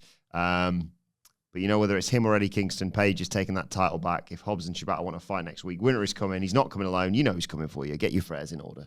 Okay, I'm going to say one thing about this, and it's Hangman Page, people love him. And I do too, mostly. Don't hurt me. Sacrilege Corner. The reason why the Hangman Page unhinged bad mood heel character works so wonderfully well, it was because, it's not you, this, mate. It really isn't you. You of all people have been, your turning heel felt so earned, so unpleasant, so, I can't have gone that far. This is great character work. You cannot just fall back into, I think I'm going to wear the black denim today. Like, after every sort of thing that goes wrong in his life. I don't want this to be like sort of an alter ego deal. You know what I mean? It just completely undermines how great that journey was of his arc. He came into my home. Yeah. There was such an exasperation at Now he's lost the title. Yeah. I'm gonna burn your house down. It's just it feels beneath him, Paige. Yes, I agree. And not just the creative, but his personal sort of contribution to it. It's really easy to compare the two because they're linked for better and worse. But I get CM Punk's 2025. There was a bit of that in this. Yeah. Where it's like, he's very good at elevating whatever he's given, and you're grateful to have him on your roster, but you know when he's in it and when he's not. Yeah. And Hangman was just like performing the role of angry babyface wrestler versus when you're really in one of his stories. Yeah. In amongst all this, Renee's backstage with the Don Callis family. She says, I guess this means the Young Bucks aren't joining the family then. Callis is annoyed by this. Okada says it's all Takeshita's fault. Callis is like, no, Takeshita's training. Takeshita walks in and says, I'm right here. Be held back. Just magically materializing next to one another. There's got to be a different way to do American TV. There just has to. I mean, the segment was something else, wasn't it? Sidge? Yes, Renee asks. We were getting told off for our little complaint on Friday. Unified title, Continental Championship, International Championship. Why aren't they all being defended in the C2? Callis says, I'm not an idiot. All right? Or a degenerate gambler. They're separate things, all right? And Fletcher says, we're guaranteed to bring home the C2, the Continental title, and the International title is staying on Okada's shoulder. Is that right? What? What was the word they kept using? It was very WWE in the way where it's like... League. Was it league? Or it might have been... There was using... Leg. They were using leg. Leg. 2 seconds. Yeah. That way. Everyone knows what I'm doing. Ooh. Egg. Like, we heard that, exactly as that, over and over again, like when Vince McMahon invented Stupendous. Right, that's what this was. And what else it was, and I'm sure it isn't us, but like myself and Sidge last week on, like, it suddenly kind of, let's have a moment about this. Okada's not losing too much yet. The stakes of it aren't what we thought they were going to be, because if and when he loses this, I still like him losing a tournament. Yeah. But they've reduced some of the impact of that by kind of getting away with it by splitting the belts back up. And then Tony Khan hears this, or criticism similar to this, and crafts a segment in which we all get bollocked, right? And they come up with legs, and the belt's got, everyone knows the belt's got legs. The belt's always got legs. That's why it runs away sometimes and separates itself. Well, then why is it called unified title. Like, because That's a separate title. That's legs can't run away separate from one another. If Unified is separate. What don't you understand about that? I felt so shouted at. Unified is separate. Come on. Honestly, this could make sense. It could. And yet, when they were explaining this, it's like when someone explains the rules of poker. It was, I don't get it, and I never will. I don't care to. And I'm just 2 seconds later, I'm just centering out. The people got really annoyed by this. I found something so much worse on this TV show in a matter of seconds. What? Oh, is it the match, the main event? What happened 10 seconds before John Moxley made his entrance? Oh, this was weird. Isn't it? How have you done this and not thought that is the stupidest thing that's ever happened on Dynamite? Renee talking about him. Sorry, yeah. Renee's like, he's having a pretty rough time, and he walks past her. I was talking to John Moxley earlier today. First of all, drop that. You don't. It adds nothing. It just reminds me of WWE, and then that brings to my mind of, they're not so different, really, and that's a shame when I'm watching the alternative. I was talking to John Moxley earlier today, and he said, "Good morning, babe." Because we're married. Of course you were. I understand that they have to keep the personal and professional lives separate. Yeah. I get it. So unnecessary. Like, so unnecessary to just bring something weird into my head. Don't make me think about the time when Dean Ambrose betrayed his best friend immediately after his other best friend had just announced a cancer diagnosis. And they were like, "So this about them, Renee?" And she's like, "Didn't mention it during breakfast, I'll be honest." That was a nightmare. That was. Yeah. Did you watch that segment they did? It was really good on the pre-show to Texas, where they're driving to the show together. Aye. It was fantastic, wasn't it? Like it was one of the first times I've ever really got this Renee Moxley thing right, where she's trying. I understand it's difficult to just don't have them interact if you can help it, and this could have been helped. So they're driving to the show together, and it's almost like Renee for the first time. Is that where he's wearing his tune hat? Yeah. He's got like... the one that, yeah. Like, it's this sort of idea that, I've got him in this captive space, and you genuinely believe it's never come up over breakfast. And she's a good actor. She's a good wrestling actor. And she's saying, like, look, I see what this... Have you released Ricky Morton yet? I see what this is doing to you. I was trying to clean the bath the other day. Where's all the bleach gone? Yeah, forget it, you're right. Who cares? Sorry. That's fine. I was looking for a bin bag. And in amongst all this... How's it going, babe? Not great, actually. I was doing recipes for my new cookbook, and I burnt my finger on the stove. Yeah, I got set on fire at work as well, actually. I'm fine. Where's the fish tank? Got to make sacrifices for the greater good. Kill the goldfish.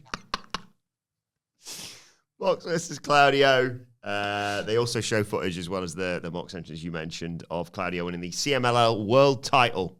And just before the bell rings, Bryan Danielson was like, "I have a question. Isn't there meant to be no one at ringside? Why isn't Richard Pierce still here?" Bryce gets rid of it before the match starts. Mox thinks it's a good idea to have a test of strength with a human horse. He loses. Sends Moxley down, double stomp. You'd win a real one, though. Got those shoes, aren't they? They can't grip. Piece of piss. What are you on about? Test the strength with a horse. If you're trying to set up like that, it can't hold on. It'd fall backwards. I'd love to see you have... You'd You'd get kicked in the head and I'd enjoy it. I'd pop. It can't kick you in the head from there. It's trying to set up... It would turn around and boot you. No, I'm saying if... Are you saying he could beat a horse? No, I'm saying if a horse is following the rules of a test of strength, it's got to stand on its hind legs and put its hands up, and then it's like, the shoes, and then like, fall backwards. Yeah, I suppose. In the so the purest definition of a test of which is what I was a referring wrestling to. test of strength, that's not working to its... I don't think you realise what a magnificent beast the horse is. I'm terrified of horses. I know exactly how magnificent and beastly they are, but I wasn't talking about generic... Shut up! I wasn't talking about generic strength. I was talking about wrestling test of strength. Smart strategy from Mox. Okay, come on. I really want to put over the finish of this. Yeah, sorry, yeah. Right. I just want to do my job. I'm sorry, I'm not having that 1 hour and 44 minutes into this podcast. I just want to do me joke. Kiss my ass. Claudio backbreak into the break. When we come back, Mox is bleeding, but he tries a drop kick, but jumps right into the giant swing. There's 8 revolutions, and then Claudio puts in a sharpshooter. Moxley, crawls to the ropes. So Claudio puts him in a crossface. The blood is pissing out of Mox's head at this point, as Excalibur points out. Yeah!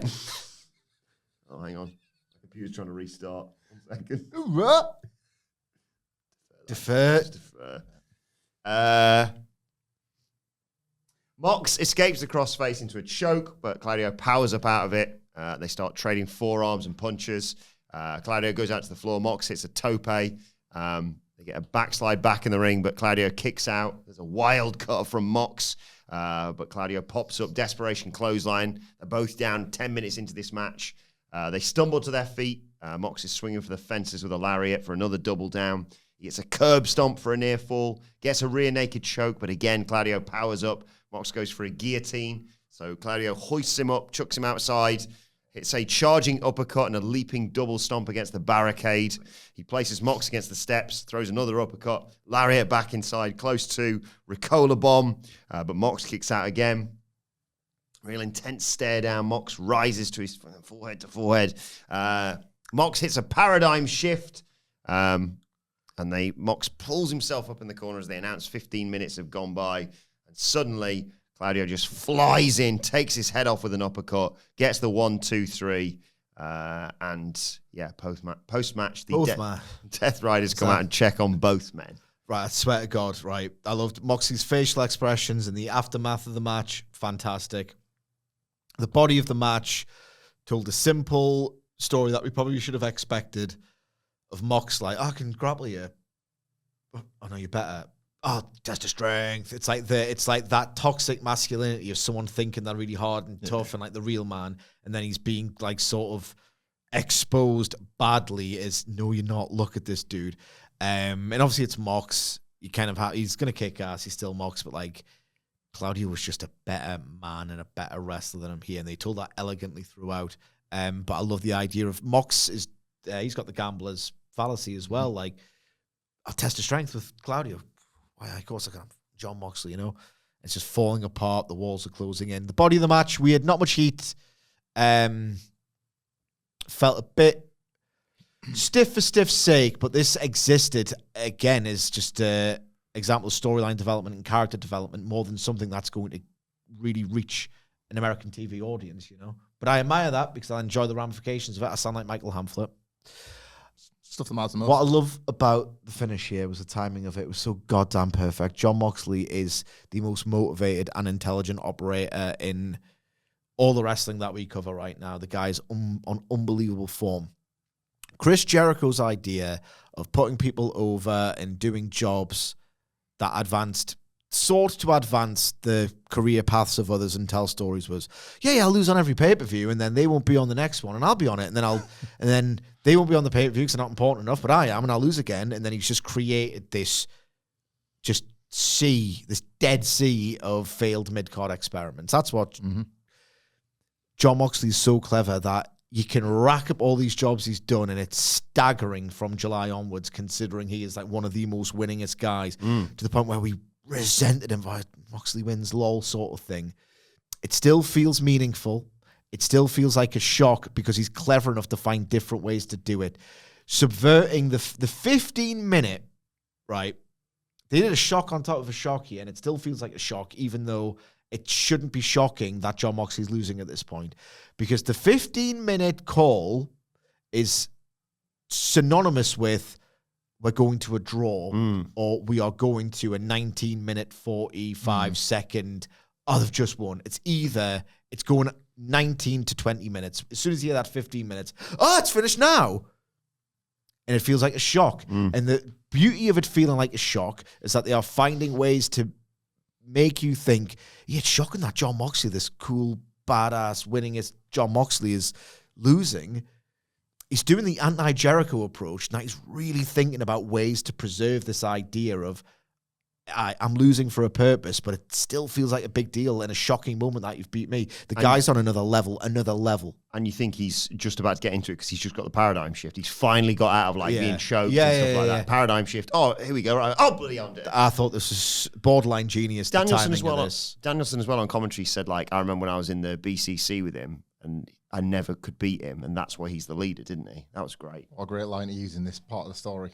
That's why he was the leader, and it's because we could never beat him. And if you as you're watching him getting beaten, if you are a proper total nerd who follows every media interview, like we kind of do because we're in this job, like Bryan Danielson, he might have said this in AEW on commentary or something, where they were talking about who's the best wrestler in the world. It was Bryan Danielson, me, or whoever. It's Jon Moxley, because Danielson rates the hell out of Jon Moxley, so it's always believable when he does it on commentary. I went to watch. I'm so into this. I went to watch this video on YouTube afterwards of Claudio's post-match comments. I've never been interested in Claudio's pre-match comments, let alone post-match one. But it's like you see him walking down this corridor, and he through this door, and he just walks in it's a stairwell, I think, or like a Death Rider room where Moxley, Marina, and Pac are doing press-ups, and they're the three losers, right? They're doing punishment press-ups, and Claudio sort of surveys it. And he just gets down and he starts doing press-ups with them, and they're all doing press-ups from him, and it's all really intense and all death rides. But then they stop, and Moxley's knackered, and he's effing and jeffing and all this kind of stuff. And he goes this is good. This is good. If Pac wins the C2, Death Riders win the C2. And Claudio wins the C2. The Death Riders win the C2. And then there's this brutal pregnant pause where Moxley just and then Pac kind of looks a bit, doesn't really know where to put himself, and Claudio kind of surveys the situation. He's Jon Moxley wins the C2, the Death Riders win the C2. I love how it works on two levels, because they don't think he can win it, and they don't want him to win it. They've lost faith, and they don't really like him, and then it's push-ups, are we good? And then you just kind of left to imagine what might happen for the rest of the Death Riders night, and it's really uncomfortable, and it's just every detail's being tended to here. I love this story. I love it. Great. World's End is probably it, isn't it? Yeah. World's End is the end of this. Yeah. It's great. Fantastic stuff, man. Let us know your thoughts on Dynamite in the comments section below, or on X at WhatCulture WWE. Watch there. You can follow all four of us. You can follow Michael Hamflett at Michael Hamflett on Cameo, HamflettX@gmail.com. Follow Michael Sidgwick at Can't do it anymore. It's too funny. M. Sidgwick. Follow our long-suffering producer Adam and Nicholas at It's Adam Nicholas. And follow me at Adam Wilbourn. Follow us all at WhatCulture WWE, as I said. Make sure you subscribe to WhatCulture Wrestling, wherever you get your podcasts from, for daily wrestling podcasts. But for now, this has been the Dynamite Review. My thanks to Hamflett Sidgwick. Thank you for joining us, and we will see you soon.